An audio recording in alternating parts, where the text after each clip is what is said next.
बिस्मिल्लाहिर्रहमानिर्रहीम। अस्सलाम वालेकुम नाज़रीन, मुराद सईद साहब का रद्द-ए-अमल आया है और मुराद सईद साहब का जो रद्द-ए-अमल होता है वो बहुत ही अहम होता है, क्योंकि इमरान खान साहब खुद कह चुके हैं कि मेरे बाद जो कोई पार्टी को संभाल सकता है वो मुराद सईद साहब है।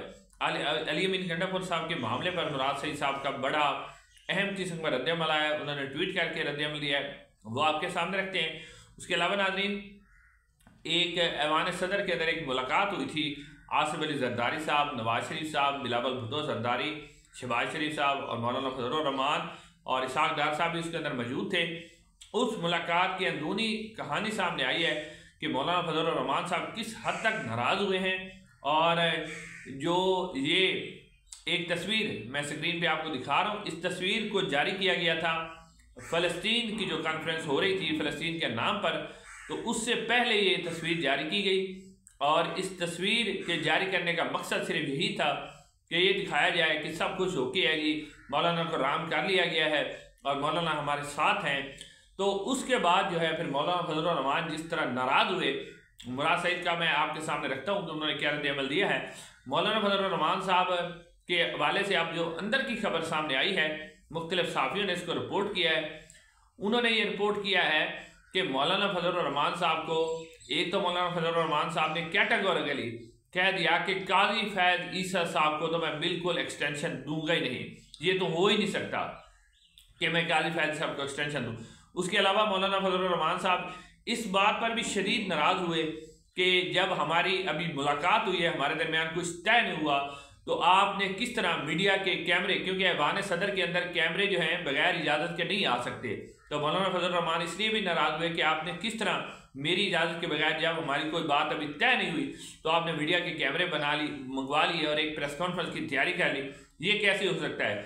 फिर मौलाना फजलुर रहमान साहब इस बात पर भी शदीद नाराज़ हुए कि आपने ये तस्वीर जारी क्यों की, यानी ये तस्वीर जारी करने पर भी शदीद नाराज़ हुए और उनकी नाराज़गी इस हद तक बढ़ गई कि उन्होंने मुलाकात भी पूरी नहीं की। और मौलाना फजलुर रहमान साहब जो हैं, बजाय इसके कि वो सामने वाले दरवाजे से आते जहाँ पर मीडिया मौजूद था और मीडिया से कोई बातचीत करते, वो जो ऐवान सदर का बैक डोर दरवाज़ा था उससे मौलाना फजलुर रहमान साहब जो है वो नाराज़ होकर वहाँ से चले गए। और मौलाना फजलुर रहमान साहब ने वाज़ेह तौर पे बता दिया कि ये जो आप तासुर दे रहे हैं कि मैं राज़ी हो गया हूँ, मैं किसी सूरत में राज़ी नहीं होता। और मौलाना फजलुर रहमान, यानी असल में तो तस्वीर जारी करने का मकसद यह था कि जो कायदे मिल्लत हैं, यानी जिनको नवाज शरीफ साहब कहा जाता है, नून लीग वाले कहते हैं जी कायदे मिल्लत हैं, नवाज शरीफ साहब तो जो चाहें वो कर सकते हैं, तो जारी इसलिए की गई थी। लेकिन मौलाना फजलुर रहमान इसके ऊपर शदीद नाराज़ हुए और नाराज़ होकर वो बैक डोर जो दरवाज़ा था उससे चले गए। इससे ये लगता है कि आप मौलाना फजलुर रहमान साहब जो हैं वो कम अज़ कम 25 अक्टूबर तक आईनी तरमीम के हक में वोट नहीं देंगे। इसी हवाले से नून लीग और पीपल्स पार्टी के भी सीनियर तरीन रहनुमा कह रहे हैं, क्योंकि 8 अक्टूबर का इनका प्रोग्राम था असम्बली का इजलास बुलाने का, अभी तक ऐसा कुछ नहीं हो सका, तो बस इनके पास 2 दिन और हैं और उसमें भी अगर ये कुछ नहीं कर सकते तो उसके बाद फिर ऐसे ही होना है और फिर मामला जो है 25 अक्टूबर के बाद चला जाएगा। तो अब कुछ लोग कह रहे हैं कि अली अमीन गंडापुर साहब की भी बात हो गई है। हबीब अकरम साहब ने यह दावा किया है कि अली अमीन गंडापुर साहब ने भी इस्टेब्लिशमेंट के साथ ये बात कर ली है कि आईनी तरमीम का मामला जो है 25 अक्टूबर को होगा। लेकिन अब अली अमीन गंडापुर साहब की इस बात के बाद फिर भी आपने देखा कि KPK हाउस को सील कर दिया गया, पाकिस्तान तहरीक इंसाफ के खिलाफ मुकदमात और बढ़ गए। तो क्या इससे क्या तासुर दिया जा रहा है, ये अभी समझ से बारतर है। लेकिन इसके लिए जो है एक तो PTI की कोर कमेटी ने जो है किसी सूरत भी अली अमीन गंडापुर साहब का जब का इजलास हुआ है तो उन्होंने उनको डिफेंड नहीं किया। अली अमीन गंडापुर साहब चाह रहे हैं कि मुझे डिफेंड करें और उनके वो पार्टी मेम्बरान से भी कह रहे हैं, MPA अपने जो है मेंबर जो सूबाई असम्बली उनसे, लेकिन वो भी उनसे मुतमिन नहीं है। अब इसी पर जो है सबसे बड़ा रद्द-ए-अमल जो सामने आया है वो है रद्द-ए-अमल है मुराद सईद साहब का। मुराद सईद साहब का रद्द-ए-अमल जब सामने आया तो उससे पता चलता है कि वो अली अमीन गंडापुर साहब के बारे में क्या सोचते हैं। मुराद सईद साहब लिखते हैं कि अरसा पहले मैंने कहीं पढ़ा था कि जिंदगी में कभी ऐसा वक्त आता है कि जब अल्लाह ताला हर रिश्ते पर ताल्लुक की असलियत दिखाकर पूछता है कि अब बता कौन है तेरा मेरे सिवा। यानी कभी कभी ऐसा वक्त आ जाता है कि अल्लाह ताला खुद ही बताता है कि बता अब तेरे तो सारे रिश्ते छोड़ गए, मेरे सिवा कौन है। मुझे खौफ आता है ये सोचते वक्त कि इमरान खान का और बैसियत कौम हमारा वही वक्त ना हो, मगर इस बात की तसल्ली है कि अल्लाह है। मैं नहीं जानता कि किसी ने किसको धोखा दिया है या किसी के साथ धोखा हुआ है, वक्त सारे राज खोल देगा। मैं जिन्हें बहुत ही अच्छा जानता था, वक्त बदलने पर इनमें से बहुत से अनजान निकले। नियतों के हाल फ़कत अल्लाह ताला ही जानता है। मैं किसी के हक में ऐसा दावा नहीं कर सकता। हाँ, इतने अरसे की रफाकत की बुनियाद पर अपने लीडर के मुतालिक एतमाद से कह सकता हूँ कि ना कभी इसने कौम का सौदा किया और ना ही करेगा, और अपने मुजरिम को माफ़ कर दे और अपनी कौम के मुजरिमों को माफ़ करने वाला होता तो आजकल कोठरी में नहीं होता। यानी कहते इमरान खान साहब अपने तो मुजरिमों को माफ़ कर देगा लेकिन कौम के मुजरिमों को माफ़ नहीं करेगा। वो कहते हैं कि 4 अक्टूबर के एहतजाज से कबल खान साहब से मैदान में उतरने की इजाज़त चाहिए थी। जवाब में यही मालूम हुआ कि आपके हवाले से अहकामात में कोई रद्दोबदल नहीं। मुझे सियासत मिरास में नहीं मिली। मेरी सियासी बका अपने लोगों के दरमियान रहने में है, इनके साथ खड़ा रहने में है। ये भी मेरा ईमान है कि ज़िंदगी मौत अल्लाह के हाथ में है।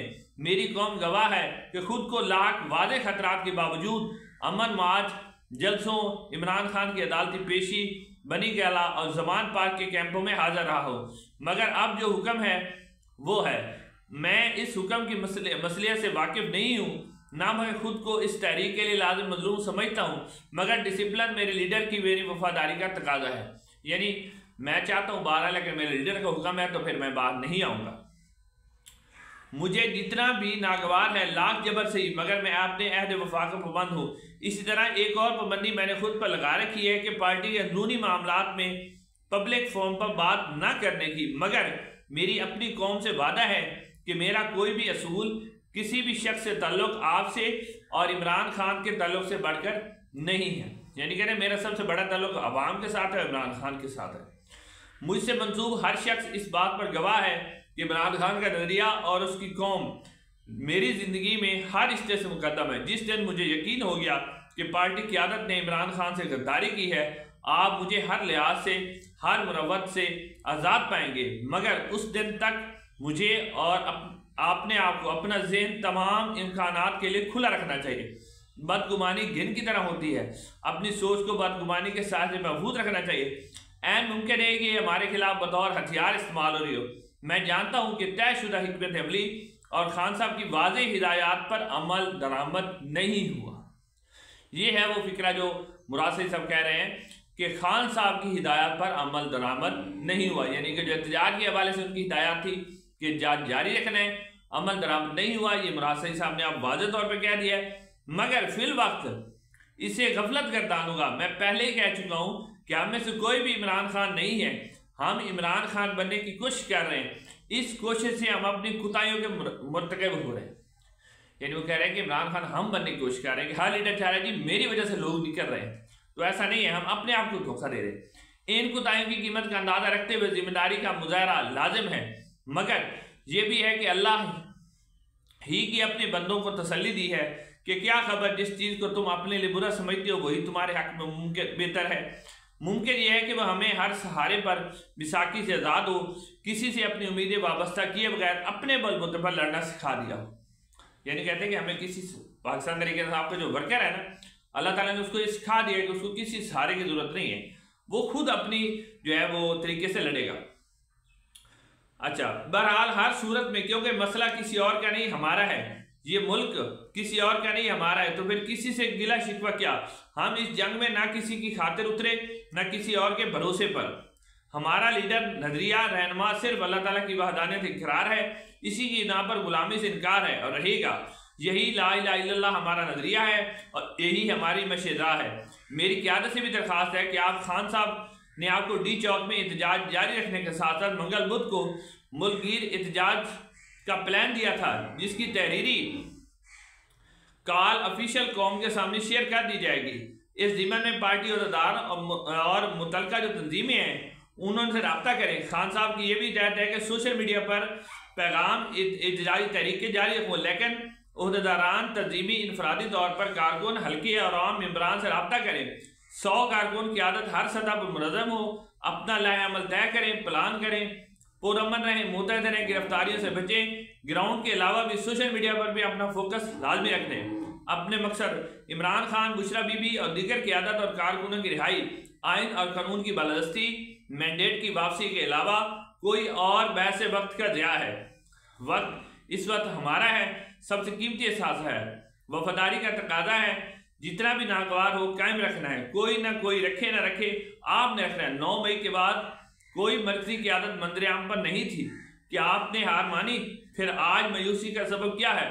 क्या आपके लीडर ने आपसे गद्दारी की?